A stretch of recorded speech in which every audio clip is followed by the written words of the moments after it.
ETF index mutual funds నేర్చుకుని stock మార్కెట్లో రాణించాలనుకుంటున్నారా? వెంటనే ఈ నెంబర్కి కాల్ చేయండి. నమస్తే అమ్మా. నమస్తే అమ్మా. అమ్మ, మహాశివరాత్రి ఈరోజు మనం శివుణ్ణి కొలుస్తాము. అలాగే రోజంతా కూడా ఉపవాసం ఉంటాం. రాత్రిపూట కూడా మనం జాగారం చేస్తాము. అవునమ్మా. శివరాత్రి అనగానే ముందుగా గుర్తొచ్చేది జాగారమే కదమ్మా. అవునమ్మా. తర్వాత ఆయనేమో అభిషేక ప్రియుడు. మరి శివరాత్రి రోజు అనుసరించాల్సిన విధానాలు ఏంటమ్మా? ముందుగా అందరికీ కూడా శివరాత్రి సందర్భంగా శుభాకాంక్షలు. శివరాత్రి పండగ అండి శుభాకాంక్షలు అని చెప్తున్నారు అంటే అందరికీ శుభం కలగాలి అని కోరికే కదా శుభాకాంక్షలు. అంతే కదమ్మా. శివుడు అంటేనే శుభప్రదుడు అని అర్థం, శుభాన్ని కలిగించేవాడని. ఆయన్ని పూజించి మనందరికీ శుభాలు కలగాలి అని చెప్పి మనకి అందరికీ కూడా, అందరిలో మనం కూడా ఉంటాం కదా, అంచేత అందరికీ శుభాలు కలగాలని ప్రార్థిస్తూ శుభాకాంక్షలు. అమ్మ, శివరాత్రి నాడు పాటించాల్సిన విధి విధానాలు ఏమిటి అన్నారు. ఏదైనా సరే మనం ఒక పర్వదినం, దానివల్ల మనం అనేక రకాలైనటువంటి ఔన్నత్యాలు పొందాలి అని అనుకున్నప్పుడు కొన్ని నియమాలు పాటిస్తాం తప్పనిసరిగా. శివరాత్రి నాడు పూర్తిగా ఉపవాసం ఉంటాం. ఈ ఉపవాసం అనగానే అన్నం తినకుండా ఉండడం అనేటటువంటి ఒక అభిప్రాయం ఉంది. అన్నం తినకుండా ఉండడం ఒక భాగం మాత్రమే. అసలు ఉపవాసము అంటే ఉప అంటే సమీపంలో, వాసం అంటే ఉండడం. ఉపవాసం అంటే ఏ భగవంతుణ్ణి మనం ధ్యానం చేస్తున్నామో, ఏ భగవంతుణ్ణి ఉద్దేశించి పూజ చేసి మనం ఏదో గొప్ప మేలు పొందాలనుకుంటున్నామో అటువంటి భగవత్ చైతన్యానికి సమీపంగా ఉండడాన్ని ఉపవాసము అన్నారు. ఈ ఉపవాసం ఎప్పటి నుంచి చెయ్యాలి అంటే ముందు రోజు ఒక్కసారే భోజనం చేయాలి. ఎప్పుడు ఉపవాస దీక్ష అయినా లెక్క అది. ముందు రోజు అంటే ఇవాళ శివరాత్రి అంటే ముందు రోజు ఒక పూటే భోజనం, ఈ రోజు పూర్తిగా భోజనం చేయకుండా ఉండడం, ఆ మర్నాడు ఉదయం భోజనం చేయడం, అది కూడా పూజ అయ్యాక. ఇంతవరకు పాటించటంతో తప్పనిసరిగా ఉండాలి. అయితే ఈ ఉపవాసం అంటే భగవంతుడికి సమీపంలో ఉండడం అన్నా, అందులో మరి భోజనం చేయకుండా ఉండడం భాగం మాత్రమే అని చెప్పాం. ఎందుకు అంటే మనం కడుపు నిండా అన్నం తిన్నామనుకోండి, దేవుడికి పూజకో ధ్యానానికో జపానికో కూర్చుంటే ఏం జరుగుతుంది? నిద్ర వస్తుంది. అందువల్ల మనం కూర్చుంటాం. కొంతమంది అలా ధ్యానాలకు చూడండి కూర్చుంటారు, హాయిగా కూర్చుంటారు, అంతే, కాసేపటి గురక వినపడుతూ ఉంటుంది. ఆ పరిస్థితి రాకుండా ఉండాలి అంటే శరీరం కళ్ళు మూసుకున్నా చైతన్యవంతంగా ఉండాలి. మనసు, ధ్యానం మనసుతో కదా చేస్తాం. మనసు చైతన్యంగా ఉండాలంటే బరువుగా ఆహారం తీసుకుంటే చైతన్యం ఉండదు, బద్ధకం వస్తుంది.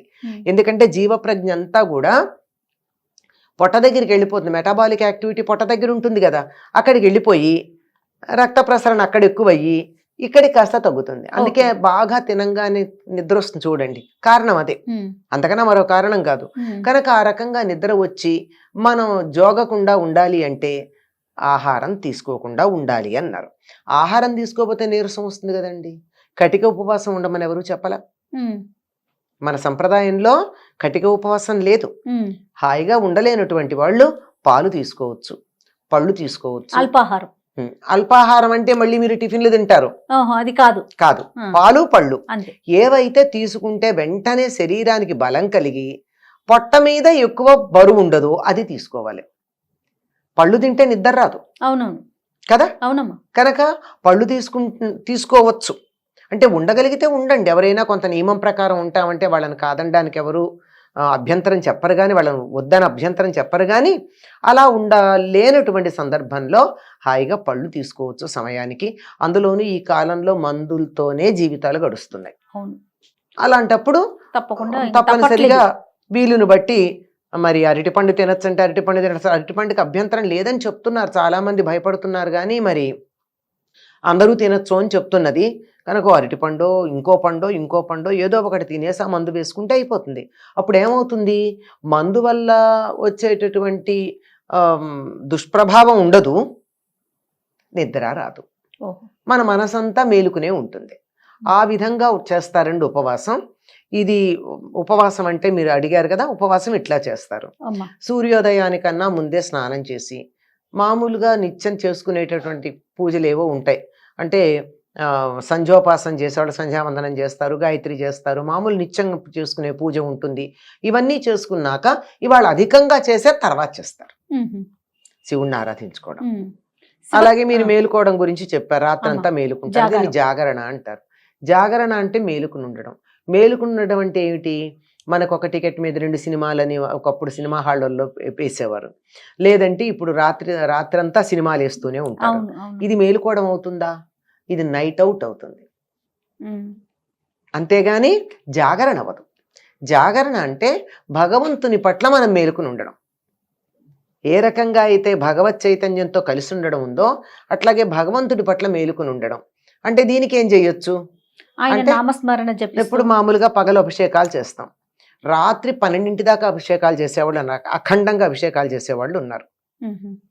అంటే వాళ్ళు ఒక్కళ్ళే చేయలేరు ఇంతసేపు, ఇది సామూహికంగా కూర్చుని ఒకళ్ళ తర్వాత ఒకళ్ళు చేస్తూ ఉంటారు. ఒకళ్ళు చదువుతూ ఉంటారు, నమకము చమకము మొదలైనవి, మరొకళ్ళు అభిషేకం చేస్తూ ఉంటారు, ద్రవ్యాలు అందించే వాళ్ళు ఉంటారు. ఇలాంటివన్నీ ఇలా చేస్తూ 12 గంటల దాకా లింగోద్భవ సమయం దాకా అభిషేకాలు చేస్తూ ఉంటారు. అభిషేకాలు అయిన తర్వాత అప్పుడు లింగోద్భవ సమయం అయిపోయిన తర్వాత అభిషేకం పూర్తి అయిపోతుంది కదా, అప్పుడు ఆయనకి షోడశోపచార పూజాధికాలు చేసి మళ్ళీ రేపు నక్షత్రాలు చూసే వరకు పడుకోకూడదు. ఇవాళ శివరాత్రి మేలుకున్నాం కదా అని మర్నాడు పొద్దున భోంచేసి పడుకుంటే అది జాగరణ చేసిన ఫలితం ఉండదు. మరుసటి రోజు నక్షత్ర దర్శనం దాకా ఆగాలి. అంటే సూర్యుడు కనపడేదాకా, అంటే నక్షత్రాలు కనపడేదాకా.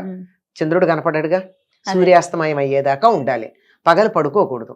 ఆ పగలు పడుకోకుండా ఉంటేనే ఈ జాగరణ ఫలితం ఉంటుంది.